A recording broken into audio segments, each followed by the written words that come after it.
영손과 기도. 천미예수님. 자, 그러면 본격적으로 이 혼인에 대한 문제에 대해서 주님의 의견과 주님이 주시는 가르침과 그리고 거기에 첨부되어 있는 바오로 사도의 의견, 요거를 살펴보도록 하겠습니다. 간단하게 핵심부터 요약해드리고 갈게요. 절대 갈라지지 마라, 이게 가르침입니다. 주님은 뭐 아무리 힘들고 뭐 남편이 개차발고 뭐 해도 신앙인으로서 둘이가 붙었거든 절대로 떨어지지 마라, 이겁니다. 이거를 가장 기본으로 삼고 가면 돼요. 그 다음부터는 이제 설명이 들어갑니다. 기왕 설명하는 거 더 설명드릴게요. 자, 몸을 짜게 봅시다.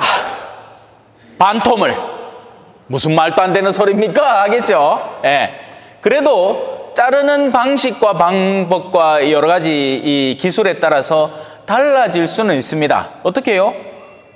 몸을 사실 우리는 매번 자르고 있습니다. 어떻게? 머리를 깎잖아요. 몸을 자르고 있죠. 손톱을 깎죠. 이건 깎아도 됩니다. 또 성체분배하다 보면 이래 뭐 하나씩 없는 분들, 손가락 하나씩 없는 분들 계세요. 예. 남미에는 훨씬 더 많았고, 얘는 뭐 왜하다가 이제 불의의 사고로 그렇게 당하셨겠죠. 괜찮아요.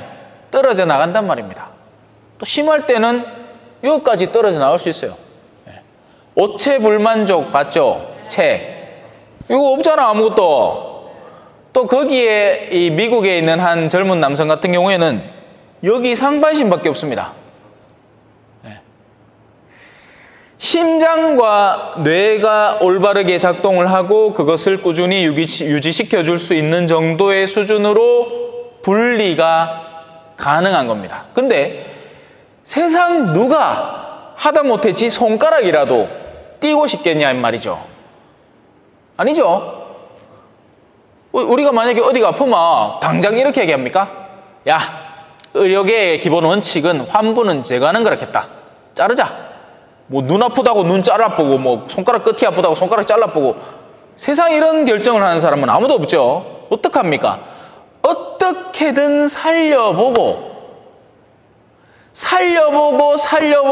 이 의사 찾아가고 저 의사 찾아가고 어떻게든 안 자를 준비를 최대한 해서 어떻게든지 살려보려고 애를 쓰다가 안 될 때 뛰는 게 쓸개라.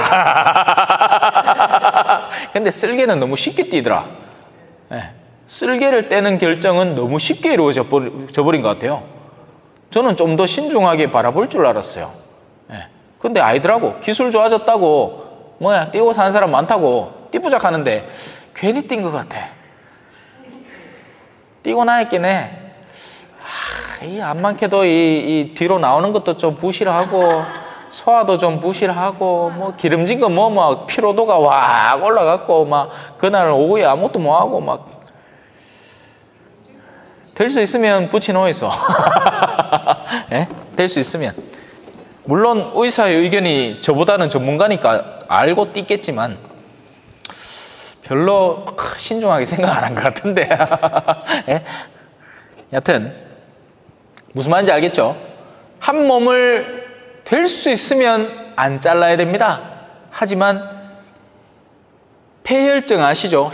피가 썩어 들어가는 증세가 나타나기 시작하면 순식간에 온몸으로 퍼져서 온몸이 다 썩어 들어가기 때문에 그런 것들이 오기 전에 필요하다면 잘라야 하는 겁니다.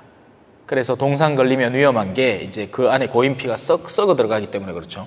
또 당뇨가 위험한 게, 제가 볼리비아 있을 때 그 반주하시던 공소의 한 어르신이 있었거든요. 참 멋진 분이었어요. 그 동네에서는. 그 동네는 성가 반주도 희한합니다.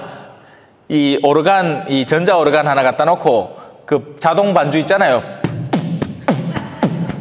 막 노래도 신나. 공짝 공짝 공짜자 공짝 막 우리 7080 그 밴드 그 사운드맨 키로 그래 막 하는 그분이 반주도 그래 하는 거예요. 공짝 공짝 쪼르르르 뭐 이런 거.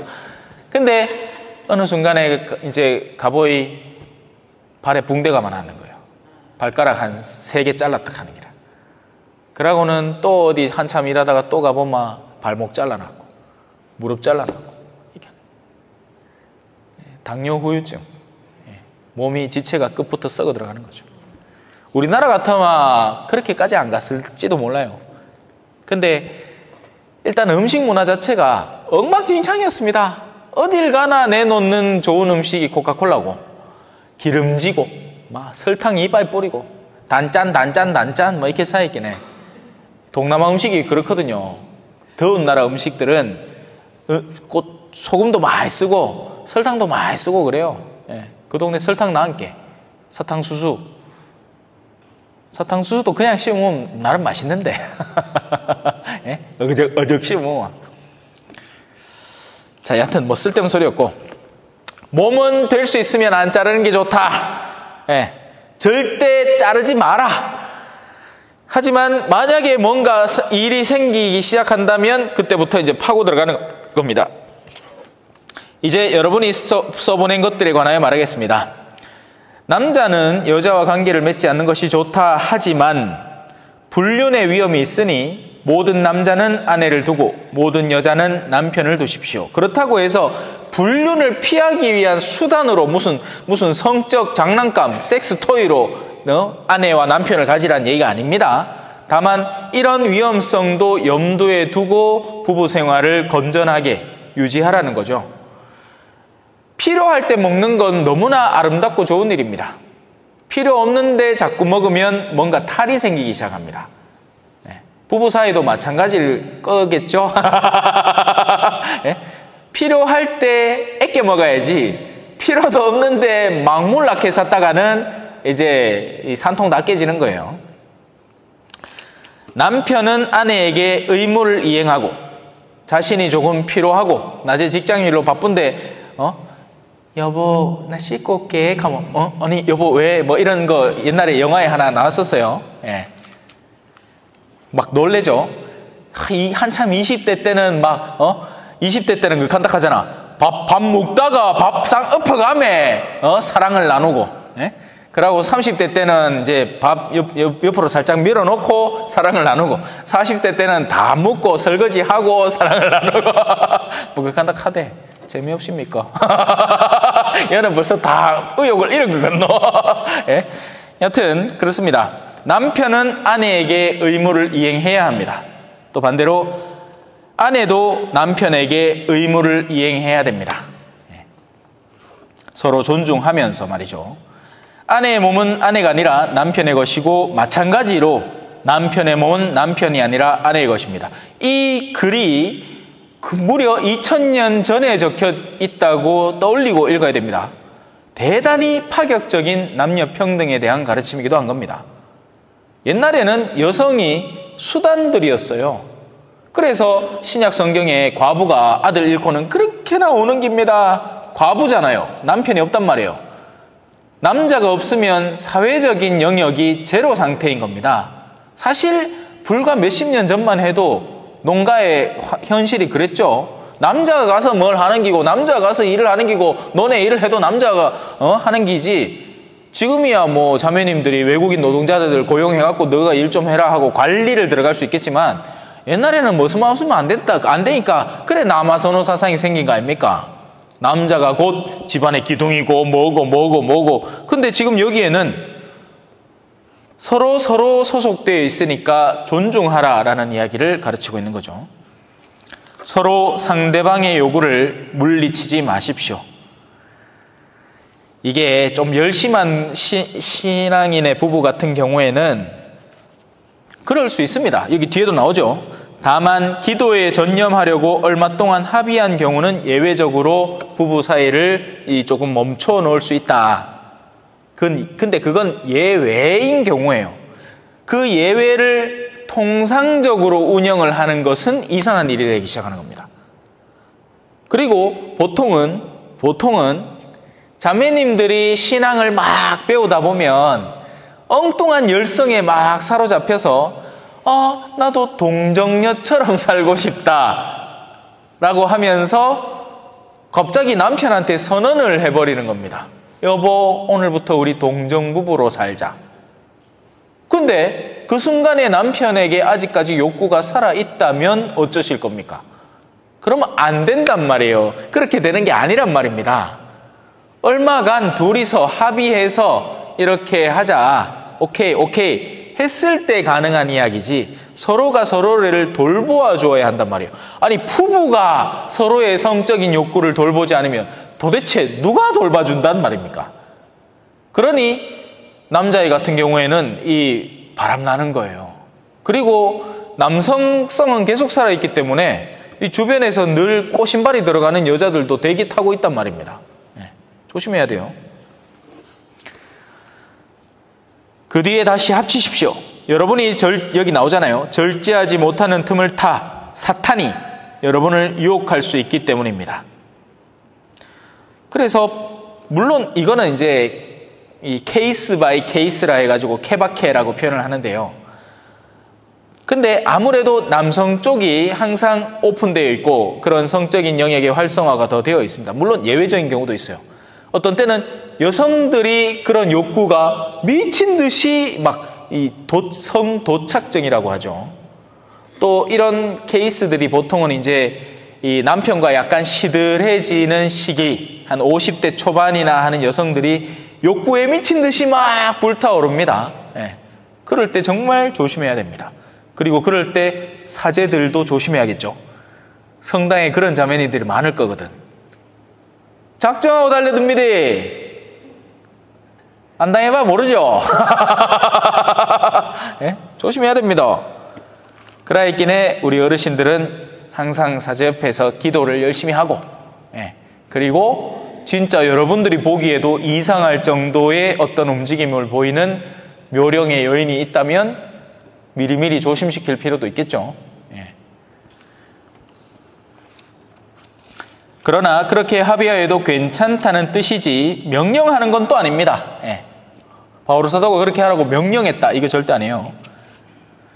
나는 모든 사람이 나와 같아지기를 바랍니다. 지금 바오로 사도는 이제 동정의 생활을 유지하고 있죠. 그러나 이 사람은 이런 은사, 저 사람은 저런 은사, 저마다가 하느님에게서 고유한 은사를 받습니다. 그리고 부부가 혼인을 해서 아를 낳아야 그 아들 중에 또 성소가 생기죠. 네. 혼자 사는 이들과 과부들에게 말합니다. 그들은 나처럼 그냥 지내는 것이 좋습니다. 그러니까 재혼하지 말라는 얘기예요. 네. 그러나 열려 있긴 합니다. 혼자 되었기 때문에. 그러니까 사별을 한 케이스를 말하는 거죠. 이혼한 케이스 말고, 이혼은 존재하지도 않을 뿐더러 근데도 가톨릭 신자가 또 이혼했다가 다시 했다가 이켈라카마, 제가 아는 케이스만 해도 있고요. 그렇게 해가지고 뭐 풀어주고 해가지고 조치를 다 취해줘서 또 그렇게 어렵사리, 예? 이 교회 안에서, 그러니까 원래 있었던 혼인을 무효화시킨 거예요. 그 과정은 상당히 고됩니다. 그렇게 하고 겨우 또 딴 사람하고 살겠다고 그 과정을 준비를 했는데 얼마 안 지나가지고 또 우는 소리 나오는 거예요. 예. 참. 그래서 혼자 지내는 게, 만약에 갈라섰거들랑 뭐 한 측이 정말 뭐 어디 뭐 작정하고 뭐 달아올라가지고 딴 여자하고 바람이 났다, 아니 딴 남자하고 바람이 났다, 그래서 죄책이 그쪽에 있으면서 갈라져 버렸잖아요. 그러면 혼자 사는 게 맞아요. 그리고 남편을 상실했다, 예. 그래도 혼자 지낼 수 있으면 혼자 지내는 게 좋습니다. 그 얘기를 하는 겁니다. 그러나 자제할 수 없거들랑 혼인하십시오. 예.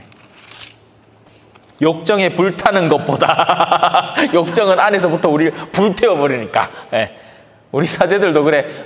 그 타오르는 열정을 복음 전파에 쏟아야겠죠. 제가 왜 이리 난리치는지 알겠죠? 살아있단 말입니다. 열정이 꺼진 게 아니에요. 다른 데 쏟고 있는 거지. 앙카마 미치뿐단 말입니다. 방구석에서 내 비녀로 허벅지 찌르고 있을 수도 없고.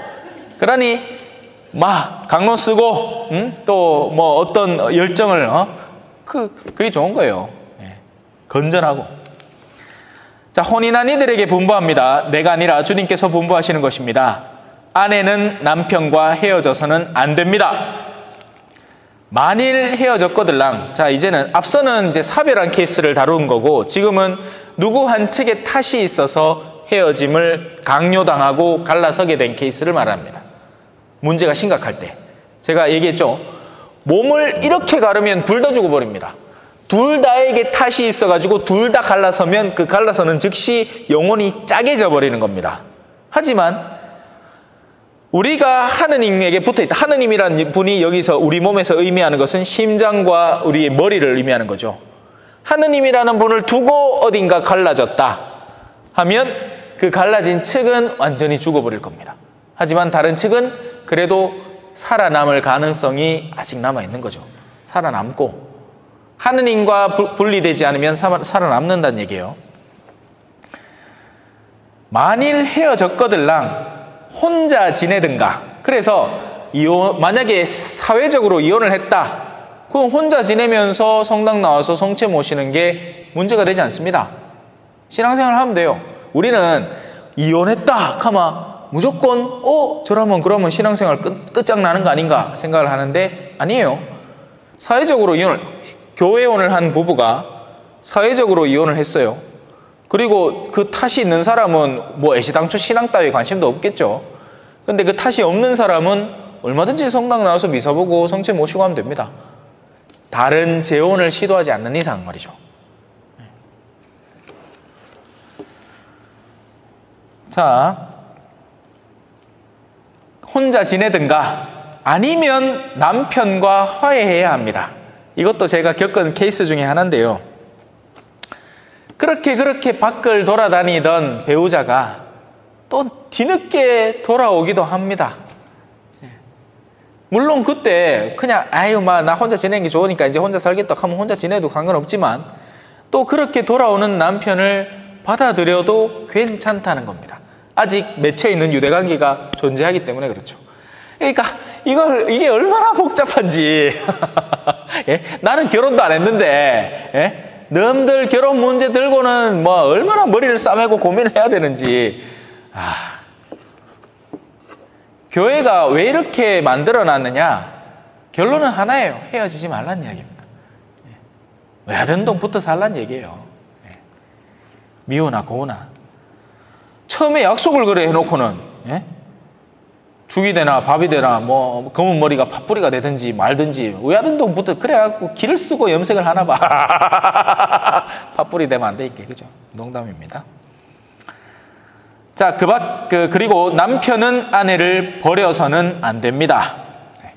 그 밖에 사람들에게 주님이 아니라 내가 말합니다. 바오로 사도는 그래서 이런 혼인의 유대관계에 있어서는 일단 앞서 얘기했던 것들은 그럼 전부 다 뭐다? 주님의 거룩한 명령이란 말입니다. 여기까지는 굉장히 엄중한 사안이란 말이에요. 거의 교의에 가까운 정도의 가르침이란 말이죠. 이래도 되고 저래도 되는 수준이 아니라 반드시 이렇게 해야 한다는 겁니다. 자, 이제 바오로 사도가 가르치는 부분이에요. 교회에서 좀 몸을 담궈 본 분들이라면 이 단어를 들어봤을 겁니다. 바오로 특전. 들어봤죠? 그게 나오는 부분이 여기입니다.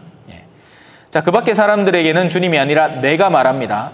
어떤 형제에게 신자 아닌 아내가 있는데 나는 신앙인이고 이 사람은 신앙인이 아니야. 그런데 그 아내가 신앙인이 아닌 아내가 나 당신 싫어요. 딴 남자가 좋아요. 당신 맨날 성당 가서 기도하고 싫어 하고 이제 갈라졌어. 자, 그럼 그렇게 해서 갈라지더라도 괜찮다는 겁니다. 신앙인과 비신앙인 사이의 유대관계는 갈라질 수 있다는 얘기죠. 또 반대로 여기에는 지금 제가 순서를 잘못 얘기했는데 그 아내가 남편과 계속 살기를 원한다. 그러면 그 아내를 버려서는 안 되고 그 아내와 꾸준히 살아야 되는 겁니다. 이게 그래서 참 이걸 얘기하는 바오로 사도의 의도는 어떻게든 함께 살아라. 그리고 심지어 신앙인이 아닌이라도 신앙인으로 만들어 가기를 기대하면서 살아라. 이게 바오로 사도의 목적인데 현대에 와서는 이게 어떻게 쓰이느냐? 어떻게 하면 갈라설 수 있는가에 대한 근거 자료의 성경 재료로 쓰이는 겁니다. 여기서 나오는 게 바오로 특전이라는 거예요. 그래서 법적으로는 그렇게 처리해 줄 수 있어요. 근데 그게 과연 옳은 일일 것인가? 그건 진짜 케바케, 케이스 바이 케이스입니다. 그때그때 달라요. 자, 또 어떤 부인에게 신자 아닌 남편이 있는데 그가 계속 아내와 함께 살기를 원하면 그 남편 버리면 안 됩니다. 신자 아닌 남편은 아내로 말미암아 거룩해졌고 신자 아닌 아내는 그 남편으로 말미암아 거룩해졌기 때문입니다. 신앙인이 갖고 있는 영적 아우라가 신자 아닌 내가 지니고 있는 나에게 결합되는 외부인들까지도 거룩하게 만들어줄 수 있다. 이런 관념을 갖고 있는 겁니다.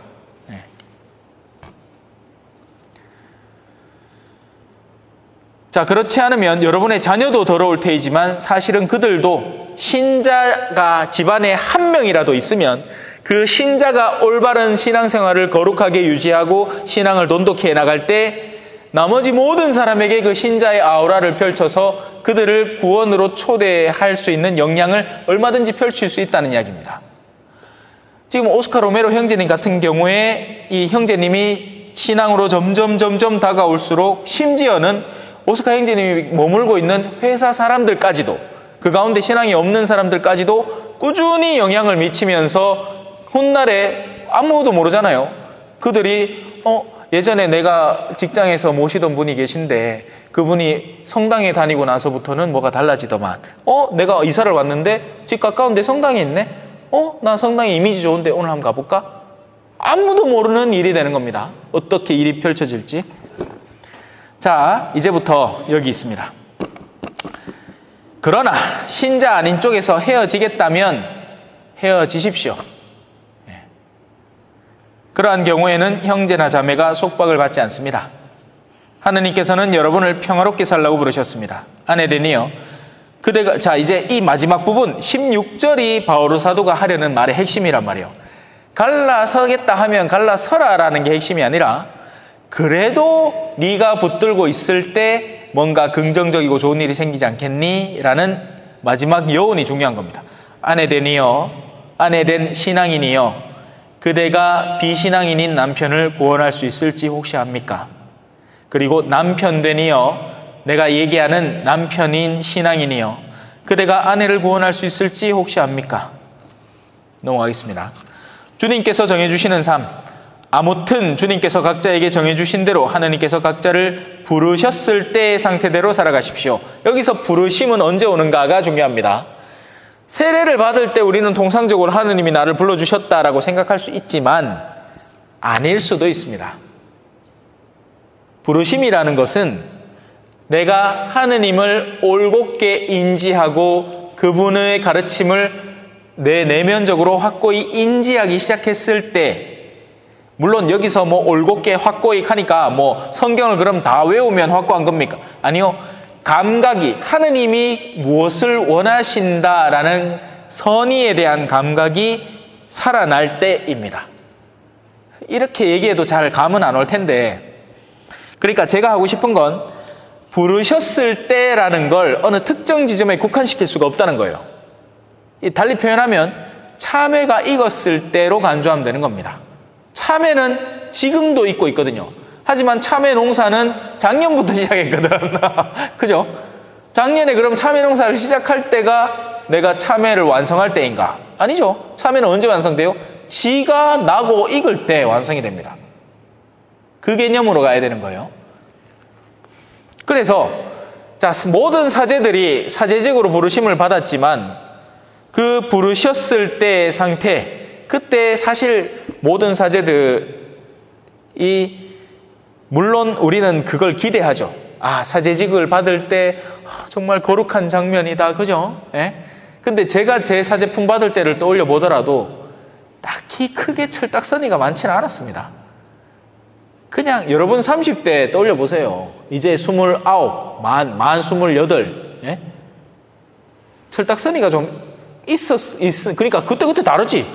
이미 24살에 결혼해가지고 알을 키워가면서 나 어떻게든지 내 가족들을 부양해야 되고 책임을 져야 된다는 어떤 강한 책임감으로 살아가면 한 28에도 이미 그 어느 정도는 완성된 인격체를 갖고 그 다음 일을 할 수 있겠죠.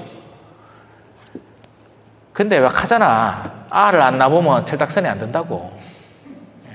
머스마들끼리 모지 갖고 사는데, 물론 신학생들도 종류가 다양해요.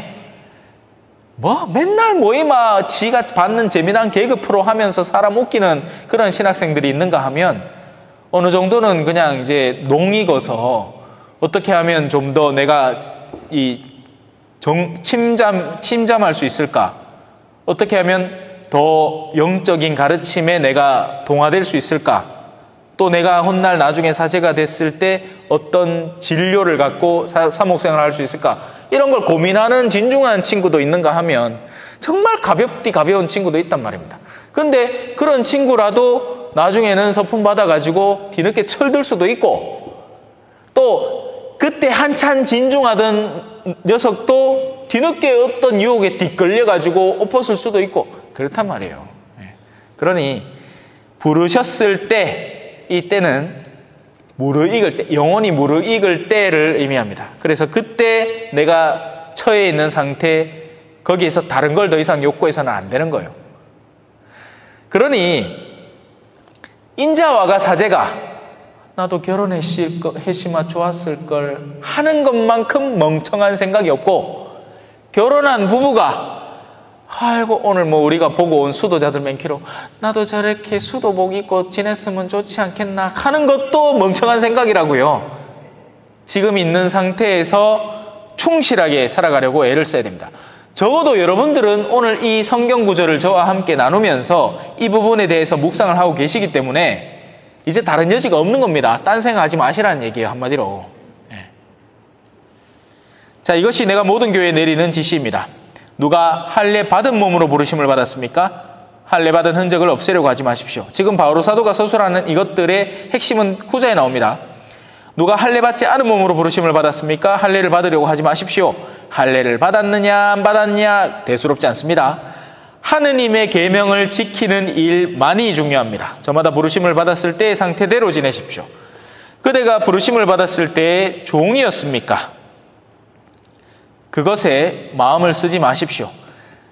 이런 데에서 우리는 신분을 상승시킨다는 개념도 제고해 봐야 됩니다. 우리는 특히나 우리나라라는 이 독특한 영역 속에 살아가는 우리들은 끊임없이 남들을 바라보면서도 더 높은 곳에 있는 남들을 바라보죠. 그러면서 거기로 나아가기를 원하는 마음에 지금이 늘 불만족스러운 겁니다. 그런데 바오로 사도는 어때요?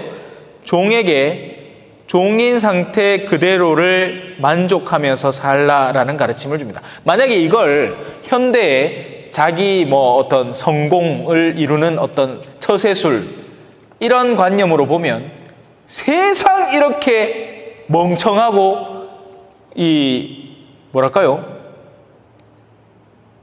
어떻게 표현해야 되노? 이 딱딱한 가르침이 없는 거죠. 이걸 어떻게 표현해야 되지? 이 사람은 미래의 희망이나 세상의 어떤 성공의 여지를 완전히 콱 틀어막는 가르침을 전하고 있는 꽉 막힌 사람밖에 안 되는 겁니다. 부르심 받았을 때 종이었습니까? 그냥 지금 상태로 살아. 이 말 아닙니까? 이걸 현대에 무슨 자기개발서나 이런 걸 하는 사람이 이 바오로 사도의 이런 가르침을 보면 이런 인간이 다 있어? 야, 이거 가톨릭 가르침 이거 개파이네. 그냥 너의 상태에 만족하고 살아. 이 말 아니야? 이렇게 얘기하지 않겠습니까? 자, 지금 부부 사이가 다양한 부부 사이가 있을 수 있죠. 둘이서 금술이 좋아가지고 할 수도 있지만 여전히 남자가 굉장히 뭔가를 쥐고 있고 아내가 설설 기는 부부 상태로 살아가는 사람들. 또 반대, 요즘은 이제 남자가 매 맞고 사니까 아내가 거시가지고 남자가 매 맞고 사는 기라. 근데 그 상태에서 부르심을 덜렁 받은 거예요. 그러면 크게 거기에서 뭔가를 자꾸 개혁해가지고 뒤바꿔가지고 하기보다 핵심적으로 내 영혼 자체를 하느님께 들어올리면서 사는 게 가장 아름다운 삶이라는 겁니다. 그러니까 세속 안에서 내가 어디를 위치해 있느냐에 아등바등거리면서 살지 말고 나 자신을 하느님의 자녀로 만들어버리면서 사는 게 가장 초월적이고 아름다운 모습이라는 것을 성경이 우리한테 가르쳐 주는 겁니다. 사람들이 저보고 합니다. 신부님 나중에 주교님 꼭 되세요. 싫은데요. 왜 주교가 돼야 되죠? 뭐 도대체 무엇 때문에 주교? 만약에 이런 그 사람이 말하는 게 신부님은 주교님이 되셔서 지금보다 10배로 더 일하시고 더 많은 사람을 만나면서 지금 포효하는 그 열정으로 수많은 교구 신자민들에게 신앙의 본질을 전하고 그렇게 똥을 빼면서 살다가 십자가에 못 박혀 죽으십시오. 이런 목적이라면 제가 한번 고려해 보겠습니다. 하느님의 뜻에 알맞게 내 직분 안에서 더 열정적으로 내가 복음을 전할 수 있는 기회를 얻기 위해서 뭔가 더 높은 직분으로 가라는 거라면, 근데 저한테 그런 말을 하는 사람의 10중 10은 주교되면 좋으니까 멋들어진 옷 입고 사람들의 박수 받고 나의 대사제여라 들어올 때마다 노래 불러주고 어디든지 자리 깔아주고 새로운 상 하나 탁 자리가 주교님 상해가 잔도 막 우리는 전부 다 종이컵에다가 포도주 따라 묻고 있는데 와인잔 해가지고 그 앞에 귀중한 분들하고 쨍쨍 하고 마실 수 있으니까 그런 것 같으면 안 할랍니다. 그럼 뭐 하려 해요? 그 누군가 그 자리를 좋아하는 사람이 하고 있겠지. 그래서 저는 지금 제가 부르심을 받은 상태가 사제 직분을 갖고 있는 상태인 거예요. 하느님을 이렇게 만난 겁니다. 남미에 가서 볼리비아에 가서 가장 가난한 곳에서 머무르고 계시는 예수님을 만나게 되었죠. 그러면 나는 이제 더 이상 다른 것, 자유인이 될 수 있다 하여도 오히려 지금의 상태를 잘 이용하십시오. 지금이 훨씬 더 나은 거예요. 베드로 사도한테 예수님이 말씀을 하시죠. 지금은 네가 젊어서 네가 허리에 띠를 메고 네 마음대로 간다. 나중에 되면 사람들이 네 허리에 띠를 메고 네가 원치도 않는 곳으로 끌고 다닐 것이다.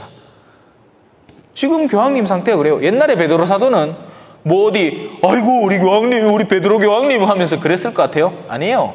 뭐 필요한 일이 있으면 가서 물어봤지만 베드로 사도는 가고 싶은데, 물론 예수님이 로마에 남아있으라 했으니까 로마에 그 순명하면서 남아있으면서 마침내 순교를 당했지만, 지금 교황님은요 뭘 자기가 마음대로 하고 싶다고 할 수 있는 여지에 있는 분이 아닙니다. 주변에서 다 깔아놓고 준비하고 뭐 그러는 거지. 주님 안에서 부르심을 받은 종은 이미 주님 안에서 해방된 자유인입니다. 이게 핵심이에요. 누가 진짜 자유로우냐? 그 신영복인가?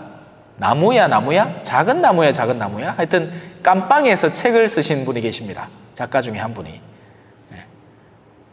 그러면서 이제 묵상을 하는 거죠. 누가 진짜 자유로운 존재인가?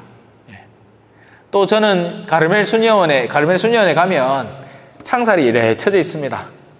저는 항상 거기 갈 때마다 묵상을 합니다. 우리가 보기에는 그분들이 갇혀 있는 것 같죠? 아니에요. 우리가 세상 안에 갇혀 있고 그분들은 그 안에서 자유롭게 기도하시는 겁니다. 그러니까 생각하기 나름인 거예요. 그죠? 우리는 왜든동 돈 좀 더 벌만 자유롭게 여행도 다니고 할 것 같죠? 오늘 우리 소아의 자매님들 데리고 시내 나가는데 너무 안 됐더라. 뭐 있어도 제대로 쓰지도 뭐하고 뭐 시간도 제대로 활용도 뭐하고 뭐 어디 가고 싶어도 자기가 운전을 제대로 하고 또 하기 힘드니까 나가지도 뭐하고 뭐 갇혀서 살고 있는 거예요. 근데 그것도 생각하기 나름이죠. 그래 그러면 다닌다고 해서 그러면 그런 분들이 자유롭게 될 것인가? 아니에요. 그나마 마음에 이 똥내만 가득한 허영이 그득한 사람이 되는 겁니다. 왜든동 밖으로 토끼 생각만 하고 있겠지. 그러면 늘 불안한 거예요. 그 사람은. 그게 아니고 지금 내가 있는 상태를 받아들이면서 오늘처럼 나가서 놀 기회가 있을 때 한번 쓱 나가면 그거야말로 땡이에요. 짱이야. 왕찐이야. 그죠? 그게 정말 기분 좋은 거 아니에요? 사실 여기 앉아 계신 분들 중에 저만큼 밖으로 싸돌아다닌 사람 없을 겁니다. 미국, 캐나다, 인도네시아, 중국, 일본, 볼리비아, 아르헨티나, 칠레, 뭐 브라질, 진짜 지금 제가 열거한 곳 다 갔다 왔거든요. 그렇다고 해서 자유로워지는 게 아니에요. 어딜 가든 내가 정말 따뜻하게 환영받는 곳이 하나만 있으면 그 사람이 제일 자유로운 사람입니다. 부러워하지 마세요. 부러워할 거 한 개도 없습니다. 근데 지금 현대인들의 사고 안에 그게 든 거죠. 뭐 코로나에 대한 복수 심리가 가득한 여행으로 지금 막 폭발적으로 여행을 막 가려고 막 서로 막 난리를 치죠. 근데 그 가다가 또 어디 그래 중국 같은 데 가갖고 얼마 전에 보였기는 무슨 중국 전동 가옥에 불이 왕 나가지고 여행객들이 창밖으로 뛰내리고 막 난리 북새통이더만. 그런 데 가 죽지는 않을까 모릅니다. 자, 마찬가지로 부르심을 받은 자유인은 그리스도의 종입니다. 스스로를 예수 그리스도에게 귀속시키면서 거기에서 오히려 행복감을 느끼는 사람. 오늘 제가 읽은 그 파우스티나 수녀님 같은 분들은 그 앞에 서술된 게 있었습니다. 제가 읽어드릴게요.